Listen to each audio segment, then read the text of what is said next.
Victims don't believe you. Starmer faces calls for Jess Phillips to quit over grooming gangs cover-up after four survivors step down.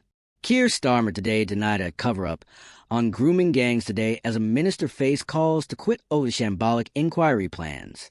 In bruising clashes at PMQs, Sir Keir insisted the probe would not be watered down to avoid considering racial and religious motivations.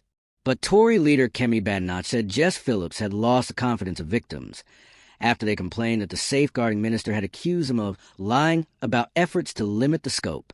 The Premier defended Ms. Phillips' bullish performance in the House yesterday, saying she had more experience than probably any other person in this House in dealing with violence against women and girls. The row has been threatening to spiral out of control after Ms. Phillips further enraged critics with her defiant stance yesterday. Home Secretary Shabana Mahmood issued a statement at 10 p.m. offering reassurance that she was committed to the process.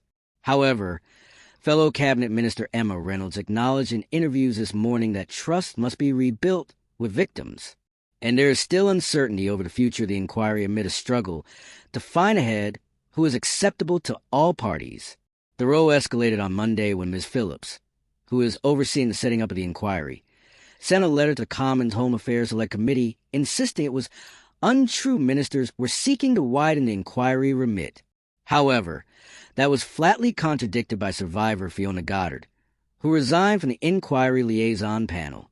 It emerged yesterday that the victims group was sent consultation papers which asked, should the inquiry have an explicit focus on grooming gangs or take a broader approach? Ms. Goddard asked Ms. Phillips about the move last month in text messages, which have also been released. The extracts, obtained by campaign group Open Justice UK, appear to contradict a letter sent by Ms. Phillips to the Commons Committee.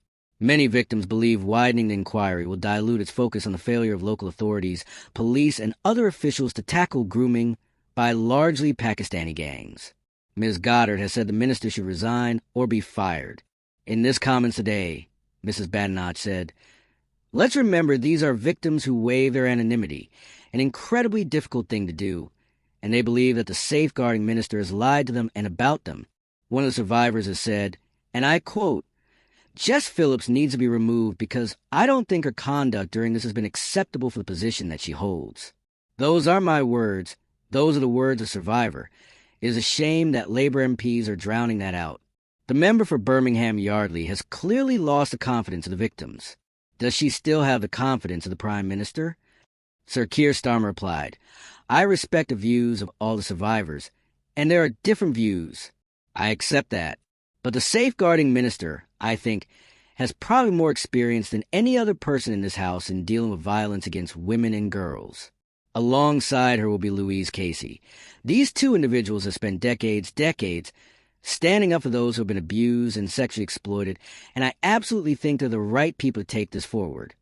Mrs. Badenoch said, the victims have said that she should be sacked. We on this side of the House believe that she should be sacked because this is about Labour failure. Labour never wanted this inquiry. We demanded it. It has been Labour-run councils, Trafford, Bradford, Blackpool, that try to suppress the truth. It is Labour ministers attacking the victims. We're standing up for them. And how is it that whether it is rape or Chinese espionage, when he's in a position to do something about it, it's always someone else's fault? The PM said, my priorities are listening to and standing up for survivors. That's why we're doing the work on the inquiry. That's why we've reopened the criminal cases. Why we brought in mandatory reporting. But I would gently remind them they had 14 years in office. They barely mentioned this issue, and where there were inquiries, they failed to act on them. We have done more in the time we've been in office than they did in 14 long years. Earlier, Sir Keir said, the inquiry is not and will never be watered down. Its scope will not change. It will examine the ethnicity and religion of the offenders, and we will find the right person to chair the inquiry. I can tell the House today, Mr. Speaker, that Dame Louise Casey will now support the work of the inquiry, and it will get to the truth. Injustice will have no place to hide. Baroness Casey, a former victims commissioner, previously led a national audit of group-based child sexual exploitation that found many examples of organizations shying away from discussion of ethnicity or cultural factors in such offenses for fear of appearing racist. Her findings published in June 2025, prompted Sir Keir to order the creation of a national inquiry.